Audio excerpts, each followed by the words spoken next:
Okay, and I'm going to go ahead and get started. If you have just joined us, glad to have you here. I just posted some instructions in the chat window for how to get access to a sandbox environment of Build. I'm going to go ahead and present. This is specifically for this course, part 1 and part 2.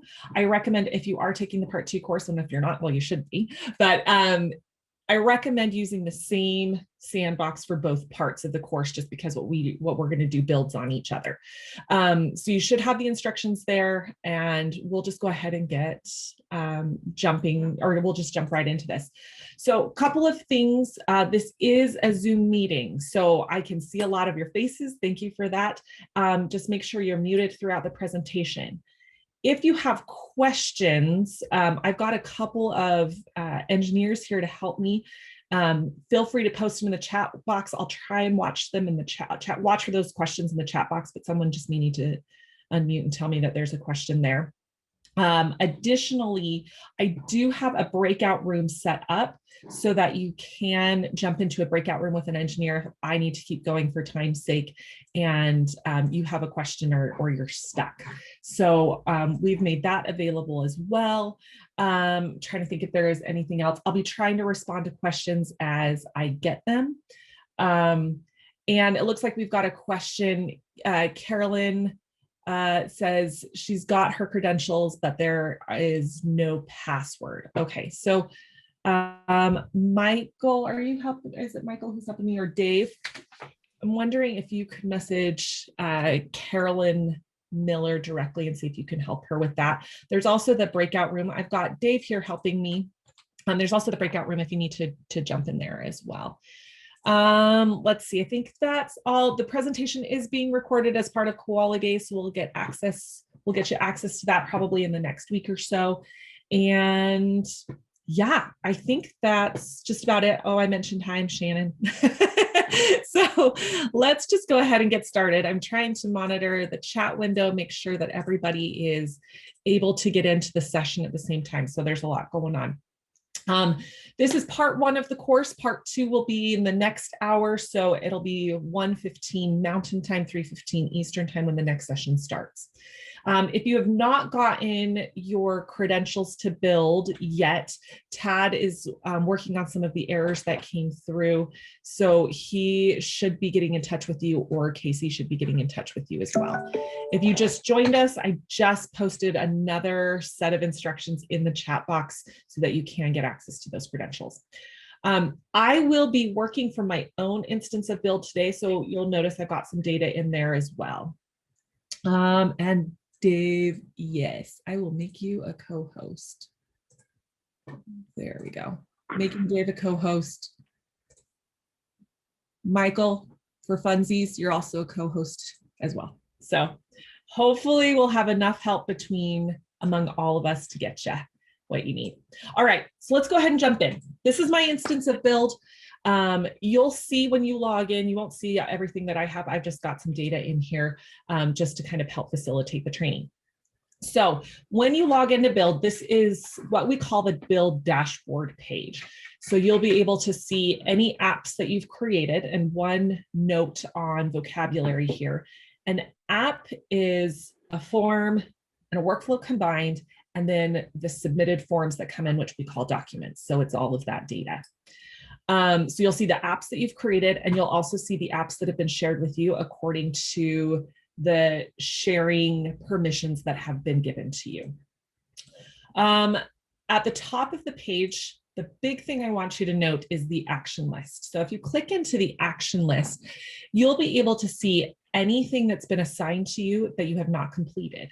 And you will also be able to see forms that you've started but not submitted. So you can see I actually have quite a few. I've done a lot of these demos and I haven't discarded any of the forms. But where it says form fill over here on the right, whoops, didn't mean to click on that. Form fill on the right, that means I've started a form and I've not yet completed it. But if I scroll down, you'll be able to see I've got some approvals assigned to me, and then also an acknowledge assignment as well. And we'll talk a little bit more about that later. So big thing here, this is where you find your assignments that you have not completed. Another thing I want to point out, it's the big green glowing circle at the top right. This is the what's new area of build. I'm not going to click on it just so I can continue to demo it today, because once you click on it, the green circle will go away. Pay attention to this. This is where we announce new features that are released, and where you can also link to our guides, our knowledge articles, so you know how those features work and how to use all of the things. So make sure you're checking that out regularly. If you were in Tad's session this morning, you know that we have a continuous release cycle, and so we're constantly developing and creating awesome new things for you. I'm back on my homepage so you can see the apps. I'm going to be kind of going through a lot of things quickly today, just because we don't have a ton of time, and I'm going to skip over some bigger things as well. So just be aware of that. You've got your, and oh, I forgot to mention this, the test sandbox that you will have until the end of April. So you've got some time to play around in that, try things out and everything. Top left of the screen, you'll see the build drop-down menu. There's a couple of things in the build drop-down menu that you will see as an admin in your instance that you may not have the access to see when you're in your normal instance of build. But it's good for you to know what's here and what's available. So the first is the help menu. The help menu will take you to our knowledge base, our articles. It might actually take you directly to our getting started page here. What you want to remember is the knowledge base. These are all of the guides for how to do everything in build. I try to keep this as up to date as possible. So make sure you jump in there. It tells you how to do everything in build. So if you have a question. History is a way for your system administrators to know what's happened in the system. It logs events that have taken place, such as who's created what gadgets have changed, things like that. So it's just a really good audit log of the system. System permissions, who can get in build, who can create apps, etc. API integrations. We can set up some API integrations, or you can set up some API integrations if you have admin privileges to connect build to external systems. I'm not going to get into this today. I will demo an integration for you a little bit so you can see what it looks like on the form and the experience that your form submitters will have when, and also your app builders will have as they're using the forms.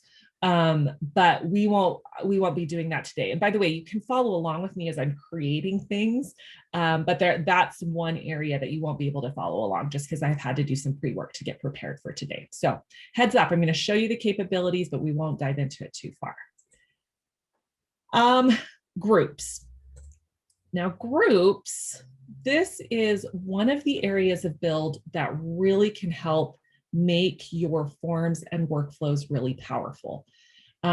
It took me a while to kind of wrap my brain around what groups and categories and roles do. So I'm going to try to explain it as best I can, and then I'm going to show you how to use it in a form, and then also a little bit later today in a workflow.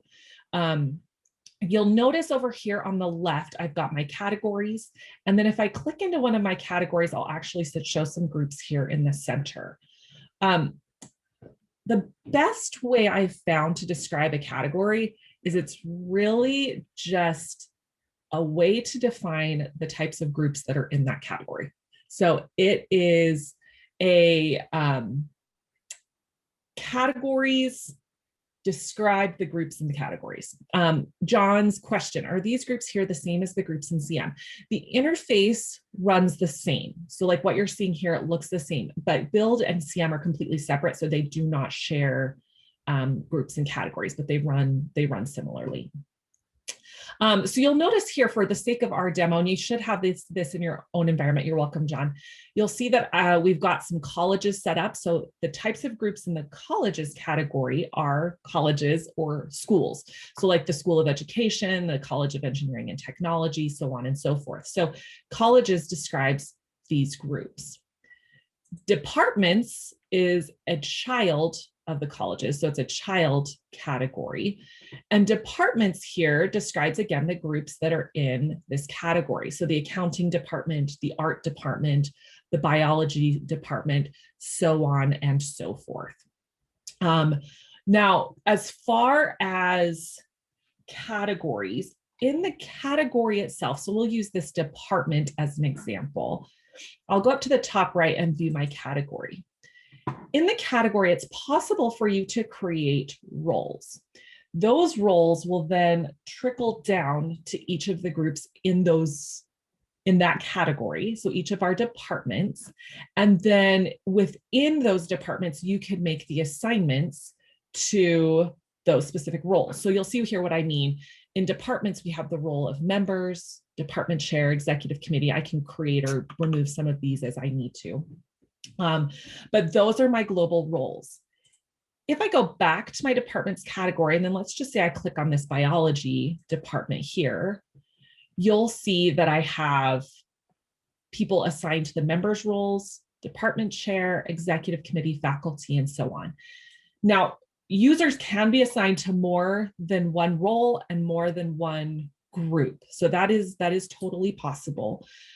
One thing I do want you just to be aware of is a role is not just like a one-to-one relationship. Like Leila Mueller here is the department chair. So obviously she's the department chair role. In Build, a role could also refer to a group, someone in a group of people. So like this executive committee, Aaron is in the executive committee role, Felton is in the executive committee role, and so on and so forth. This will become important in our next session when we talk about workflow, because it's possible for you to set up an approval to go to, like say, to the department chair, just one person, but it's also possible for you to set up an approval to go to a group of people. And again, this is based on a role that we have created. So I'm going to go ahead and I'm going to stop there. Are there any questions before I move on? And I'll probably take one or two and then I'll just kind of quickly move on. Can someone be in two roles? Yes. Yep, they can be in two roles across multiple groups. You got it. Feel free to type them in the chat window. I'll try and answer them as I can. Yep, and Joel's also there helping me. It looks like he's helping me facilitate the chat. Okay, so I'm going to go back to our app page. You'll notice that the groups area opened up in another tab, so I'm just going to click back into that. If an approval goes to a role with multiple people, do all need to approve or just one? Good question, Leanne. You can set it up as either or, and I'll show you that in our next session today. And okay, so let's go ahead. Now, if you want to follow along and start creating stuff with me, awesome, let's do that. So I'm just going to go ahead and click on this new app button to create a new app. And I'm going to call mine, just to keep it separate from everything else, I'm going to call it Katie session 1. Let's see, new major. Let's say I want to create a form that students fill out when they want to request a new major. So we'll just say that. I can go ahead and click on one of these icons to associate it with my major request form. And then I can also change the color. And if I need to, I can use a hex color of my school.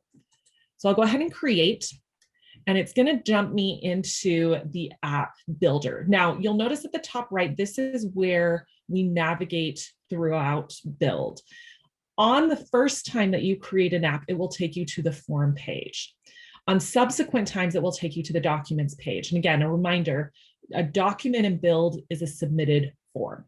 The form here is where we're actually going to build the form itself. So you can see our layout gadgets on the left. Our center panel is where we can drag those gadgets, and then our configuration panel will be over here at the right. So first thing, highly recommend this, is you'll want to put your other basic gadgets into a section.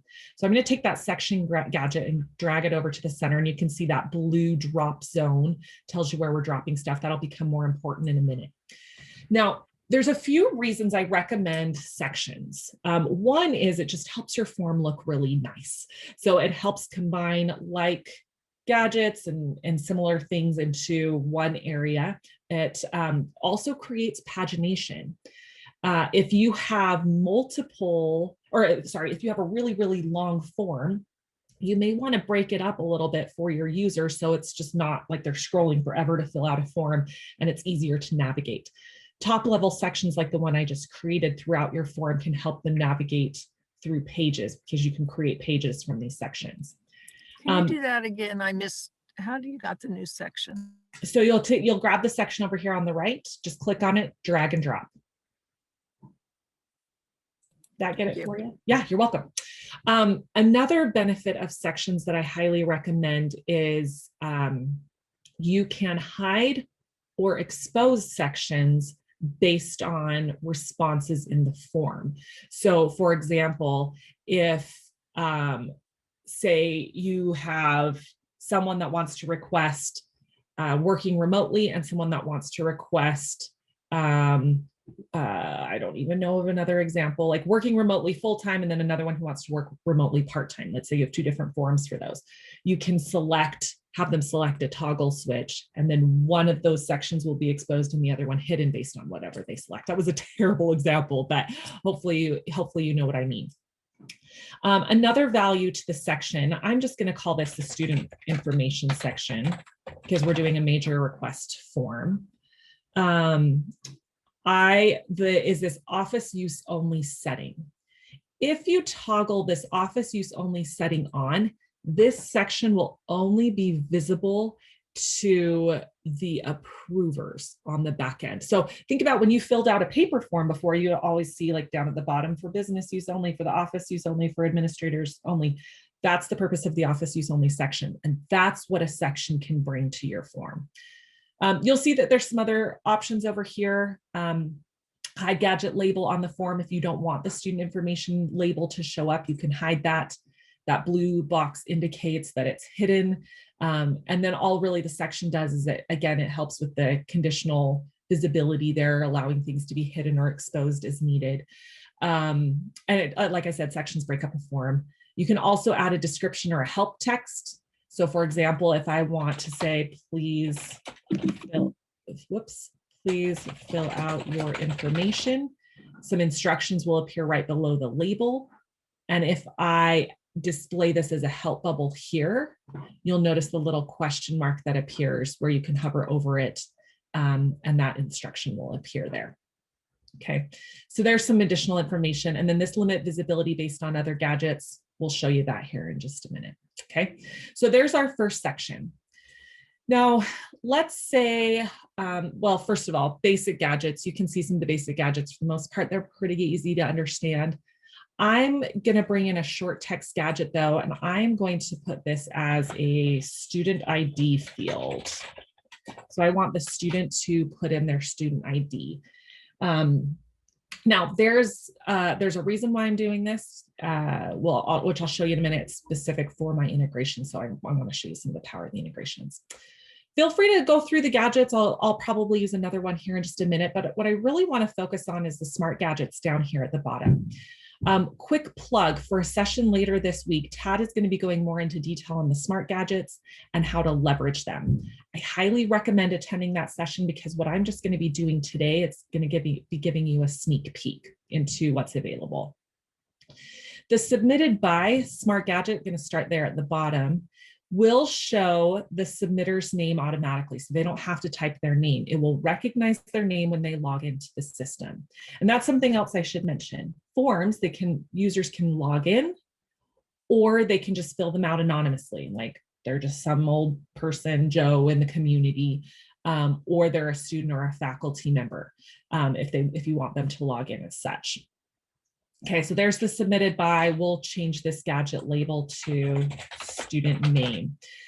Now, these data lookup items, data lookup list, data lookup multi-select.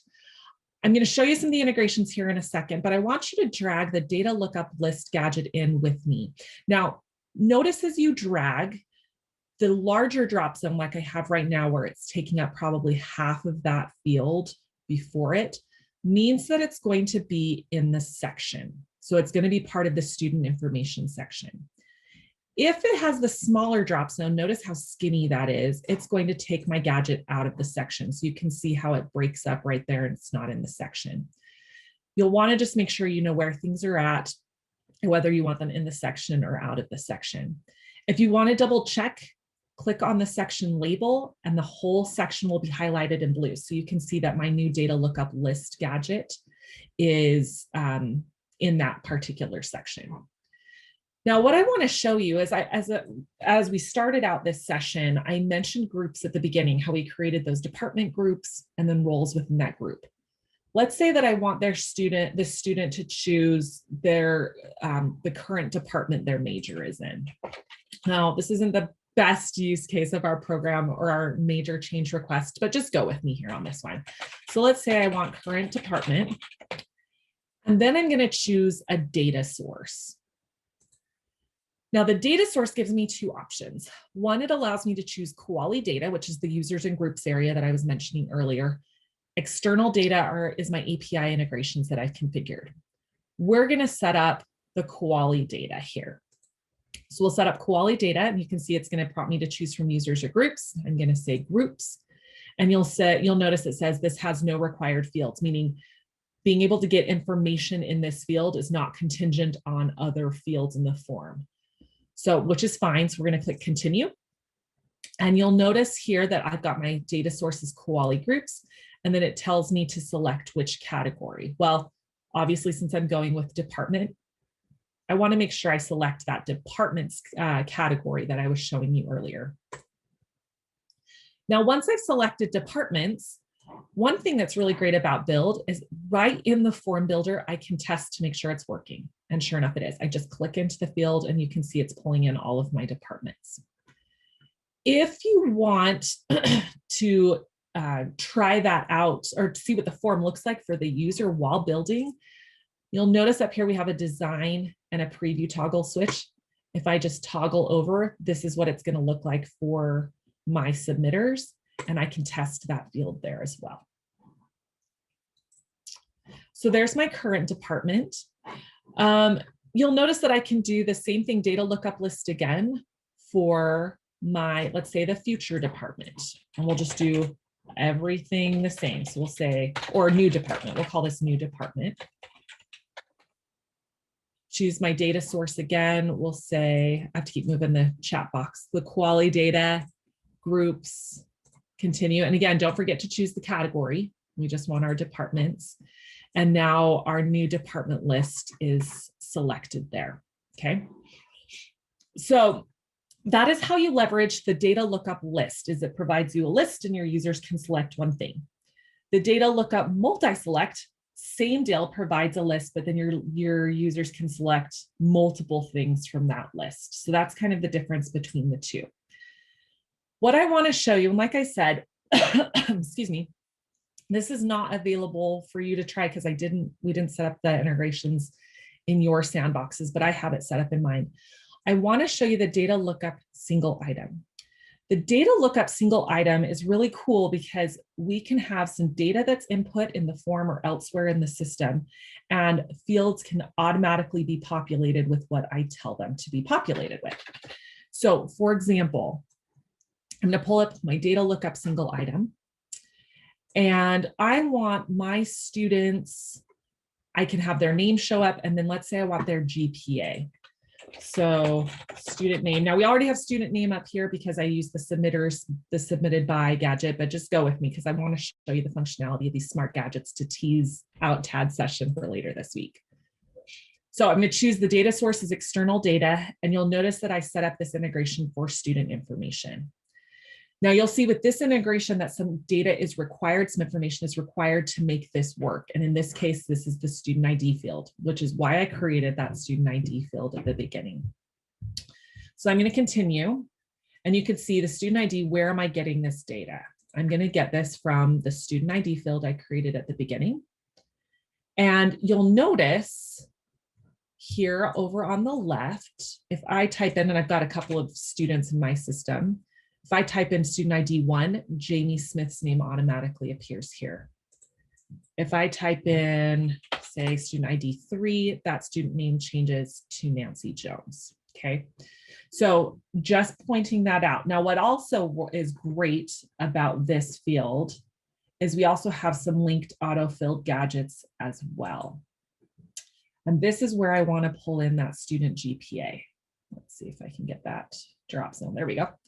So you'll notice with my student ID 3, Nancy Jones has a GPA of 4.0. If I change this to student 1, Jamie Smith now has a different GPA. So Don't worry too much about how fast I was going, what I was doing, because you're probably like, wait, what happened? What in the world? What are you choosing? I want to make sure I get that right.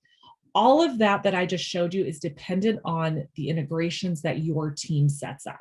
So if your system administrators of Build determined to set up integrations with Build, they will give you instructions on how to use it, what to use, and what access you can have. Again, this is just to show you what's possible. Now, if you'll give me one more example, I can also do the same thing with a list. Let's say I want to get the user's current courses. I can choose, again, external data, and I've got this set up as well. Current courses, again, requires the student ID. And I'm going to pull that from the student ID field. And you'll see that now I get a list, a dropdown of Jamie's current courses. Likewise, I can add some autofilled gadgets based on what I set up in my integration. And I'll use course code. And if I set up computational biology, you can see that the course code is added in there. Okay, so not the best examples for our new major request form, but I did want to point out some really cool things that you can do with integration. So come to TAD Smart Gadgets session with an open mind, some thoughts. The session, I'll be honest, is probably more geared towards setting up the integration and not necessarily how to leverage them, because again, it depends on how your team sets them up, but this gives you a good idea of what's available, okay? All right, let's see what else. Let's say that for our new major request form, I want my user to submit to answer whether this is their first time changing their major, okay? So let's say I'm going to bring in a multiple choice question here, and I'm going to say, first time requesting a new major, question mark, and we'll say yes. Or actually, no, let's do this. We'll say, how many times have you requested a new major? And we'll say one, let's see, we'll say first time. And then we'll say 2 to 3. And then we'll say 4 or more.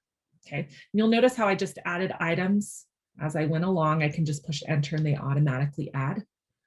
I can also select a default option for the radio button. This is a new feature we've just released in the last couple of weeks, which is kind of fun. Notice over here, before I select anything, notice how none of the radio buttons are checked. So they're all just blank. The student can fill out whichever one makes sense to them. But let's say that 99% of the time people say, it's my first time. If I select first time, notice how the first option for first time is selected and the other 2 are left open. Now the student can change those if they need to, but we just have this default option available if you want. If you don't, you can just turn off the default, because in our case, let's say several people choose some of the other options as well. So how many times have you requested a new major? First time, 2 to 3, 4 or more. Let's say for our purposes, if they select 4 or more, I want them to fill out a paragraph why. Like, why is the student requesting to change their major 4 times? So I'm going to pull in one of my text gadgets. Now, the difference between the long text and the rich text gadget is simply that rich text allows the form submitter some formatting options. You can see they can change their font, they can bold, they can italicize. That's the only difference. The short text gadget is for short answers, you know, a couple words, things like that, a sentence maybe. Long and rich text gadgets are more for paragraphs and essays. And then rich, again, allows them to format it. So let's just say my gadget here is why. Now, right now in my form, I'm going to go up to preview again so you can see this. Everyone's going to see that why question, like, why? Like, why are you making that change? But I only want it visible for this 4 or more option. So I'm going to go back, and this is where I'm going to set up that rule I was talking about earlier. I only want this gadget visible when an answer or when a certain answer has been selected on the previous question. Now, it doesn't have to be the previous question, it could be anywhere in the form. So you'll notice here, I'm going to set up limit visibility based on other gadgets. I'll toggle that over, add a visibility rule, and we're going to say, how many times have you requested a new major?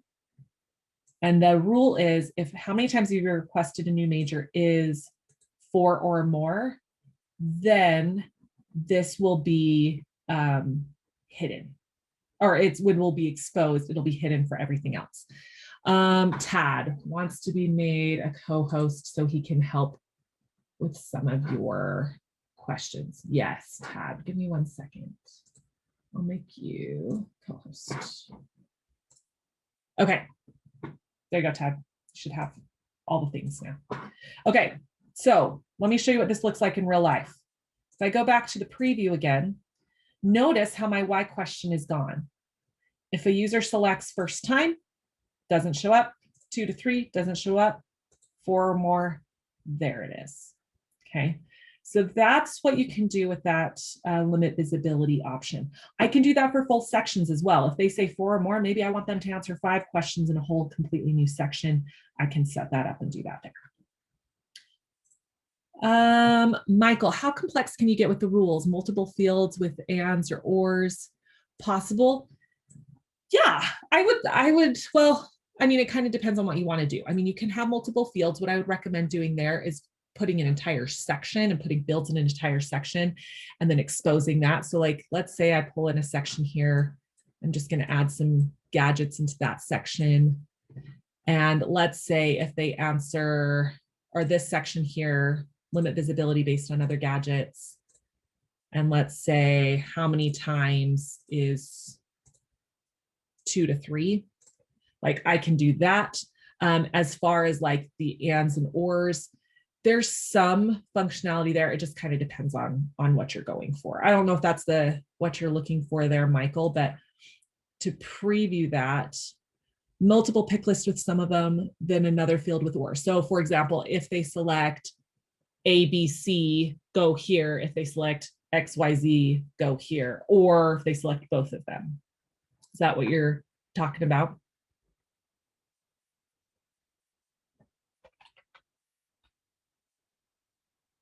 Oh, Kip's got it. We can add multiple rules. Is that might get you what you need as well. So we can add multiple rules here.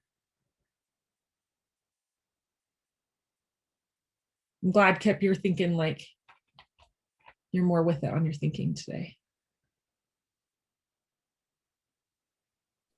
You're welcome. I'm not sure. Am I allowed to talk or am I supposed to be silent? You can totally talk. Yeah, yeah. So I think you can do what he's asking for by clicking any, all, adding multiple visibility roles. Yeah. Does that help, Michael?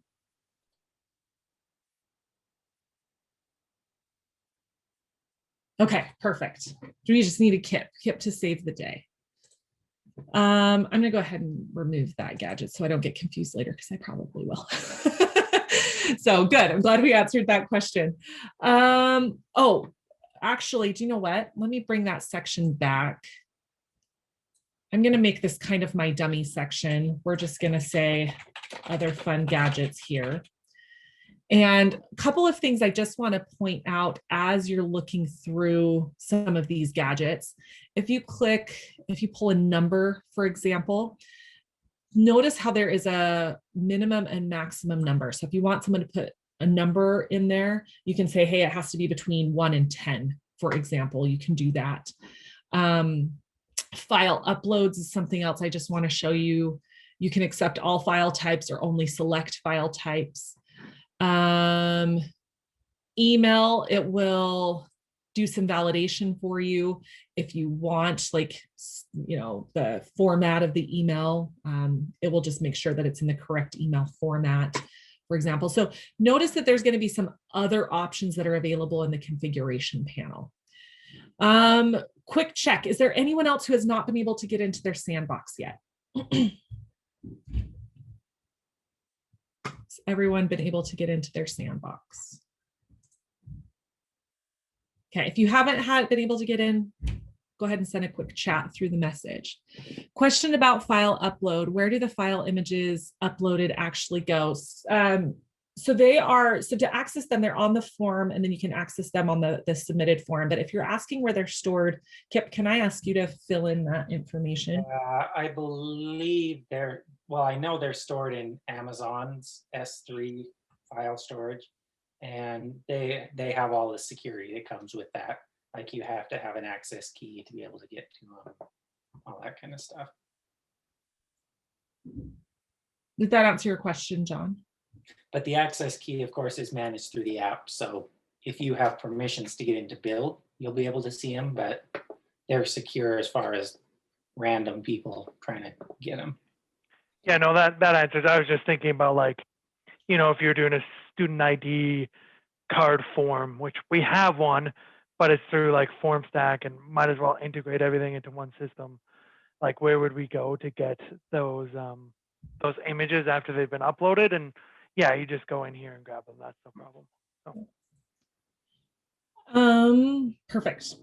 I'm going to move on. We've got just about 7 minutes left. Tad, Angela, if you could reach out to Angela, she's needing some help with the sandbox.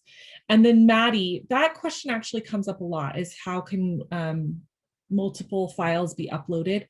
I know Tad has it on his list of features, but it has not been prioritized yet. So since Tad's here and listening, I'll put in a little plug for that, and I'll make sure to add your vote to his list of features. You're welcome. Okay, a couple of other things just to finish off this session, and then we'll get started with workflows at 1/4 past the hour. When you finished your form and got it the way you want it to look, typically you're going to move over into workflow. And that's what we're covering next hour. So just pretend like we finished our workflow. Everything's the way we want it to look. We're going to jump over into publish. Now, if you've noticed at the top right of your screen, we are in draft mode here. So this is draft, it's not out there. Obviously, we haven't even published yet, so no one would even have access to it. A couple of things. Your users will not have access to your forms until you do a few things. Number one is to publish. So I'm going to go ahead and publish my form, and you'll notice that there's no changes to publish. And then the second thing you need to do with your users is share your form.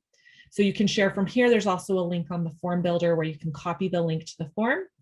And notice how there's a separate link if this is for anonymous users, meaning they don't need to log in to fill out the form, okay? So you need to share your form with them. The third thing you need to do is you need to make sure your users have permissions. Now, before I jump into permissions, I want to show you really quickly what it looks like when you make changes to your form. Okay, once it's been published. So notice how there's no changes. My form's been published. Let's say that everyone has access to it. All is right in the world. It's beautiful. I'm going to just pull in another gadget, make a change. And once I do that, notice how my little yellow draft flag comes up again. That change I just made will not hit my users that are filling out that form. They are already on the version of the form that I made live. I can now make changes without it impacting them at all. Okay, so I can change my workflow, my form, everything. I can get all my changes the way I want them to. I can test it out. And then when I'm ready to republish, I can come to the publish page and publish here if I want to. I can also discard my draft. So if I didn't like any of the changes that I just made, I can discard it. So which I'm going to go ahead and do. Okay, so just note, nothing will impact your form. All right, so back to what you need to do so your users can see your form. One is publish. Two is to share the form link so they can actually get to it. And then three, this is one that's often overlooked, but your permissions need to be adjusted. So notice up here, if I click on the app name, a little menu pops up with permissions. This is where I can give users permissions to my form. So for example, administrator is only me. It's the only person that can see it right now. Authenticated users and anonymous users. At the very least, if I want all of my authenticated users to fill out a form, I need to give them create access. That means they can fill out the form. Anonymous users, same thing. So quick recap or quick review of these permissions. Administer, design, and publish. You can do what we've just been doing. Create forms, edit workflows, publish the app. Create documents means they can fill it out. Read documents means they can read submitted forms. They can view all submitted forms and read them.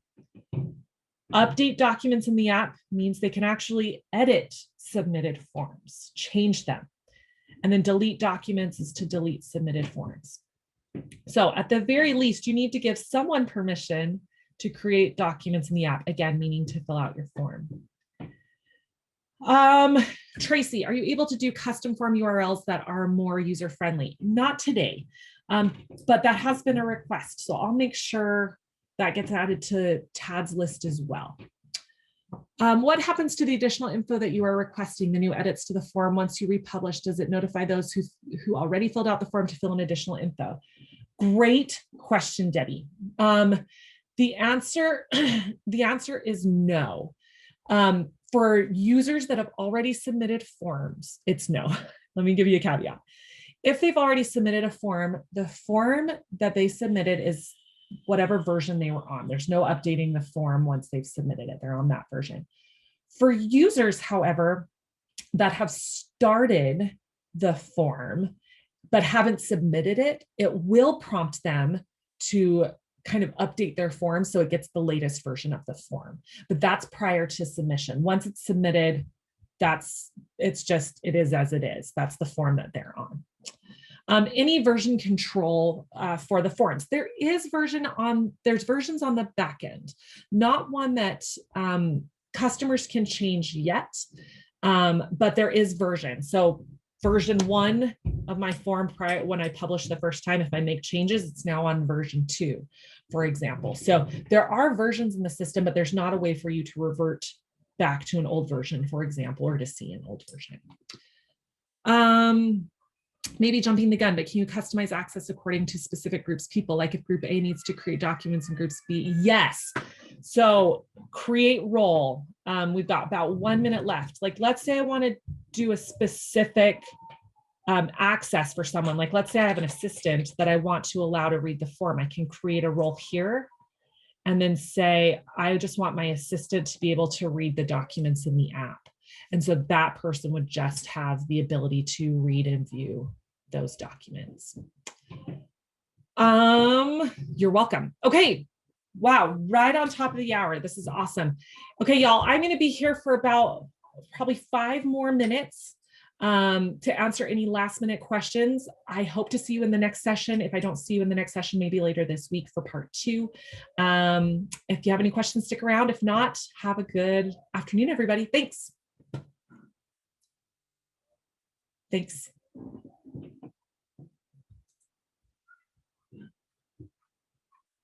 Can multiple forms be created and swap in and out of a workflow? So King, the way that it's actually done, I've actually done this with some of our customers, specifically UCSD, is I've used that conditional visibility application. So the different forms will be created in various sections, and then whatever they select in question 1, like, do you want a new employee request form, or do you want access to this thing? Whatever option they select, it will expose the appropriate section. So it does kind of work like multiple forms, but it's really in the same one. When combining multiple forms, I usually say if they're going to follow the same workflow, that's usually easiest to do it all in one. Now, there's other things you can do with workflow, make it adjust based on what type of form they're filling out too. So it doesn't have to be that way, but if they all have the same workflow, it certainly makes it easier. Does that answer your question? Okay. Can authenticated users update all documents or just the documents that they have submitted? So Tracy, great question. There's a couple, so if you put update all in the permission section, they would have the ability to update all the documents. If they want to update their forms that they've submitted. So let's say I submit a form and I realize, oh shoot, I messed up. I forgot to include something. I want to call that form back, edit it, and then resubmit. That feature is coming. Like, we're days, maybe a week or 2 away. We're in the process of working on that feature right now. So it's not there, but we're so close, so close to getting that out. As part of that feature, users also will be able to duplicate forms that they've submitted. So like, let's say they have to resubmit a form every semester. It's the same form and then nothing changes except for maybe 2 little small things in the form every semester. They can duplicate a form from a previous time, edit it, and then submit that form as their new form going forward. So let me know if you have any questions on that. Hopefully I explained it okay. What if you need to fix a bug where the old version is broken?